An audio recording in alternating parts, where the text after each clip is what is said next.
क्या आत्मवाद में समझ के विभिन्न स्तर हैं? ओ लिव्रोडॉस मीडियंस के पहले भाग के अध्याय ट्रोआई में एलन कार्डेक एक गहन और वर्तमान वर्गीकरण प्रस्तुत करते हैं। वह आत्मवादियों की 3 श्रेणियों की पहचान करते हैं। यह भेदभाव लोगों को लेबल करने के लिए नहीं है, बल्कि आंतरिक विकास को प्रोत्साहित करने के लिए है। पहली श्रेणी प्रयोगात्मक आत्मवादियों की है। ये वे लोग हैं जो घटनाओं में रुचि रखते हैं। वे प्रकृतियों का अवलोकन करते हैं, घटनाओं का अध्ययन करते हैं और तथ्यों को समझने की कोशिश करते हैं। ध्यान जिज्ञासा और जांच पर है। यह दृष्टिकोण वैज्ञानिक आत्मा के साथ संवाद करता है, निष्कर्ष पर पहुंचने से पहले अवलोकन करना। लेकिन कार्डेक चेतावनी देते हैं कि केवल इस स्तर पर बने रहना सिद्धांत के दायरे को सीमित कर सकता है। घटना अपने आप में नैतिक रूप से परिवर्तन नहीं लाती। दूसरी श्रेणी अधूरे आत्मवादियों की है। ये पहले से ही आध्यात्मिक सिद्धांतों को स्वीकार करते हैं, आत्मा के अस्तित्व और नैतिक जिम्मेदारी की तर्क शक्ति को समझते हैं, लेकिन अभी तक इन शिक्षाओं को अपनी खुद की आचरण में पूरी तरह से लागू नहीं करते हैं। यहाँ हम गहन मनोविज्ञान के क्षेत्र में प्रवेश करते हैं। ज्ञान का अर्थ एकीकृत होना नहीं है। न्यूरोसाइंस दिखाती है कि मस्तिष्क में बौद्धिक समझ और व्यवहार परिवर्तन के लिए अलग अलग नेटवर्क होते हैं। अक्सर हम किसी चीज को तर्क संगत रूप से समझते हैं, लेकिन हमारी भावनाएं और आदतें अभी भी पुराने पैटर्न का पालन करती हैं।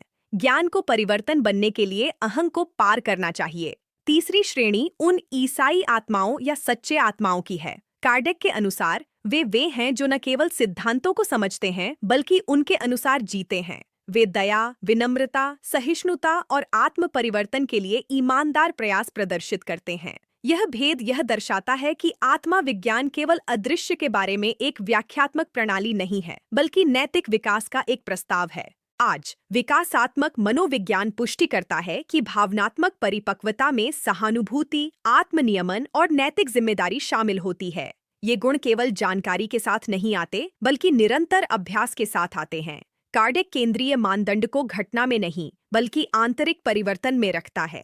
यह बिंदु महत्वपूर्ण है। माध्यमिता प्रभावित कर सकती है, अध्ययन मोहित कर सकता है, लेकिन सच्ची प्रगति चरित्र में सुधार में है। शायद सबसे महत्वपूर्ण प्रश्न यह नहीं है कि कोई किस वर्ग में है, बल्कि वह किस दिशा में बढ़ रहा है। आध्यात्मिकता अपनी मूल आधार के अनुसार एक चेतना की यात्रा है। यदि इस विचार ने अध्ययन और अभ्यास की आध्यात्मिक जीवन में भूमिका के बारे में स्पष्टता लाई है, तो इस सामग्री को उन लोगों के साथ साझा करें जो भी आंतरिक विकास की तलाश में हैं और इस आत्मज्ञान की यात्रा को गहराई से जारी रखें।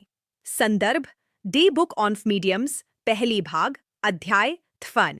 विधि: 3 श्रेणियां: प्रयोगात्मक आध्यात्मिक, अधूरे आध्यात्मिक, ईसाई आध्यात्मिक या सच्चे आध्यात्मिक।